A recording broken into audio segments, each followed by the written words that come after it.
Hello everyone, study today with Viplav YouTube channel में आप सभी का स्वागत है। आज के इस वीडियो में क्लास 9 के साइंस के इम्पोर्टेंट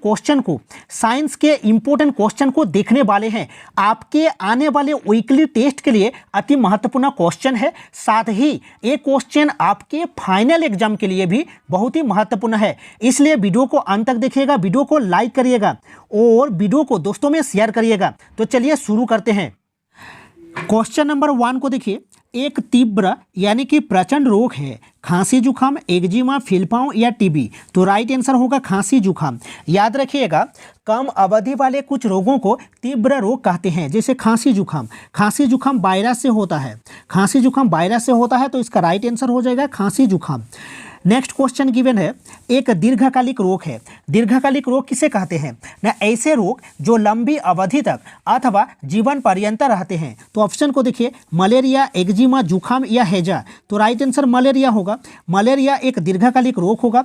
और याद रखिएगा, मलेरिया जो होता है ये प्रोटोजोआ से होता है और इसका जो वाहक है वो फीमेल एनोफिलिस मस्कीटो होता है, यानी कि स्त्री एनोफिलिस मच्छर होता है। तो चलिए नेक्स्ट क्वेश्चन को देखते हैं। क्वेश्चन नंबर 3 को देखिए। एक संक्रामक रोग है, हृदय रोग, कैंसर, कुष्ठ रोग या हैजा। देखिए, संक्रामक रोग क्या होता है ना? संक्रामक रोग यानी कि संक्रामक रोगों में एक शरीर से अन्य शरीर में फैलने की क्षमता होती है। जैसे मलेरिया क्या है? जैसे मलेरिया हो गया, हैजा हो गया, उसके बाद हो गया डेंगू हो गया, हेपाटाइटिस ए हो गया, हेपाटाइटिस बी हो गया, चेचक हो गया, इन्फ्लुएंजा हो गया। ये सब संक्रामक रोग है। तो इसका राइट आंसर क्या होगा ना? राइट आंसर हैजा हो जाएगा। राइट आंसर हैजा हो जाएगा। एक संक्रामक रोग है हैजा। देखिए, मलेरिया, टाइफाइड, चेचक, इन्फ्लुएंजा, हैजा, छोटी माता, dengue, hepatitis A, hepatitis B, hepatitis C, ये सब संक्रामक रोग होता है। तो चलिए नेक्स्ट क्वेश्चन को देखते हैं। देखिए क्वेश्चन नंबर 4 को देखिए। एक विश्वव्यापी बीमारी है, टीबी, हैजा, सिरदर्द या एड्स। तो इसका राइट आंसर होगा एड्स। एड्स वायरस से होता है, HIV वायरस से होता है। याद रखिएगा, HIV वायरस से होता है एड्स। तो एक विश्वव्यापी बीमारी है, एड्स हो जाएगा राइट आंसर। चलिए नेक्स्ट क्वेश्चन को देखते हैं। देखिए, मलेरिया का रोग वाहक है, मलेरिया का रोग वाहक है मक्खी, मच्छर, विषाणु या प्रजीव। तो इसका राइट आंसर क्या होगा? मच्छर होगा। देखिए, मलेरिया जो होता है, ये मलेरिया जो होता है, मलेरिया से क्या होता है, जो RBC होता है, RBC घट जाता है, RBC घट जाता है। और मच्छर, इसका जो रोग वाहक है वो मच्छर होता है, जिसका नाम है फीमेल यानी कि स्त्री, यानी कि फीमेल एनोफिलिस मस्कीटो होता है, यानी कि स्त्री एनोफिलिस मच्छर होता है। याद रखिएगा, स्त्री एनोफिलिस मच्छर होता है, नाम को याद रखिएगा। तो इसका राइट आंसर मच्छर होगा। और याद रखिएगा, जो मलेरिया होता है वो प्लाज्मोडियम से होता है, ठीक है, प्रोटोजोआ से होता है प्लाज्मोडियम, ठीक है। तो चलिए नेक्स्ट क्वेश्चन को देखते हैं। नेक्स्ट क्वेश्चन देखिए, मलेरिया का कारक जीव है, एंटी अमीबा, लिस्मानिया, प्लाज्मोडियम या ट्रिपनोसोमा। तो राइट आंसर प्लाज्मोडियम होगा। मलेरिया का कारक जीव है, कारक जीव है क्या? प्लाज्मोडियम। और वाहक क्या है ना? वाहक अगर पूछे मलेरिया का तो क्या हो जाएगा? स्त्री एनोफिलिस मच्छर हो जाएगा। तो इसका राइट आंसर प्लाज्मोडियम होगा। तो चलिए नेक्स्ट क्वेश्चन को देखते हैं। पेचिश का रोग कारक जीव है, देखिए जीवाणु, कवक, विषाणु या प्रजीव। तो राइट आंसर प्रजीव होगा। पेचिश का रोग कारक जीव है प्रजीव। चलिए नेक्स्ट क्वेश्चन को देखते हैं। एंटी अमीबा होता है, पेचिश का जो कारक जीव है वो एंटी अमीबा होता है। चलिए नेक्स्ट क्वेश्चन को देखते हैं। पेचिश का कारक जीव है, देखिए एस्पर, जीलस, एंट अमीबा, प्लाज्मोडियम या गोल कृमि। तो इसका राइट आंसर क्या होगा? एंटी अमीबा होगा, एंट अमीबा होगा। तो पेचिश का कारक जीव है एंट अमीबा और प्रजीव याद रखना, प्रजीव। और याद रखिएगा प्लाज्मोडियम यानी कि ये मलेरिया होता है, इससे मलेरिया होता है। तो चलिए नेक्स्ट क्वेश्चन को देखते हैं।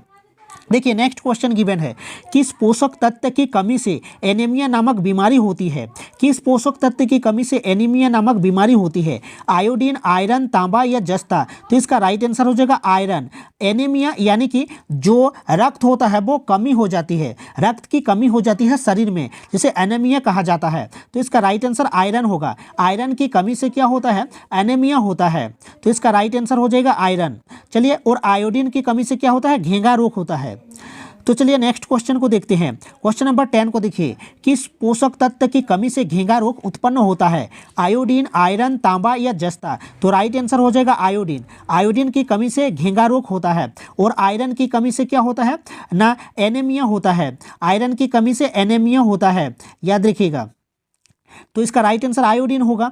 तो चलिए नेक्स्ट क्वेश्चन को देखते हैं। विटामिन सी की कमी से कौन सा रोग होता है? रतौंधी, बेरी, स्कर्वी या एनीमिया? तो इसका राइट आंसर हो जाएगा स्कर्वी। इसका राइट आंसर स्कर्वी हो जाएगा। और जो रतौंधी होता है ये विटामिन ए की कमी से होता है। विटामिन ए की कमी से रतौंधी होता है। बेरी विटामिन B1 की कमी से होता है। और जो एनीमिया होता है ये आयरन की कमी से होता है, यानी कि लोहा की कमी से होता है। तो चलिए नेक्स्ट क्वेश्चन को देखते हैं। देखिए नेक्स्ट क्वेश्चन, विटामिन B1 की कमी से कौन सा रोग होता है? रतौंधी, बेरी, स्कर्वी या रिकेट्स? तो इसका राइट आंसर बेरी होगा। विटामिन B1 की कमी से बेरी होता है। और रतौंधी होता है विटामिन ए की कमी से। और स्कर्वी होता है विटामिन सी की कमी से। और रिकेट्स होता है विटामिन डी की कमी से। याद रखिएगा, जो रिकेट्स होता है ये विटामिन डी की कमी से होता है।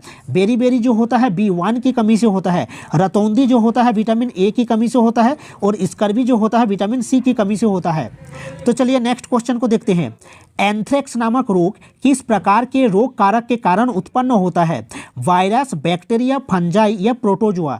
तो राइट आंसर क्या होगा ना, बैक्टीरिया होगा। एंथ्रेक्स नामक रोग किस कारक के रोग कारक के कारण उत्पन्न होता है ना, बैक्टीरिया के कारण होता है। चलिए नेक्स्ट क्वेश्चन को देखते हैं।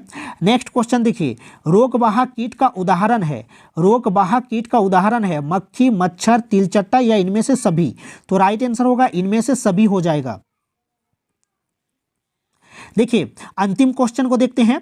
देखिए अंतिम क्वेश्चन को देखिए, एड्स होता है जीवाणु से, फफूंद से, कृमि से या विषाणु से? एड्स जो होता है वो HIV से होता है, यानी कि ह्यूमन इम्यूनो डेफिशिएंसी वायरस से होता है, यानी कि विषाणु से होगा इसका राइट आंसर। एड्स का फुल फॉर्म होता है अक्वायर्ड, एड्स का फुल फॉर्म होता है अक्वायर्ड इम्यूनो डेफिशिएंसी सिंड्रोम होता है। तो इसका राइट आंसर विषाणु से होगा। आई होप आपको वीडियो अच्छा लगा है तो वीडियो को लाइक करिएगा। मिलते हैं नेक्स्ट वीडियो में। Thank you.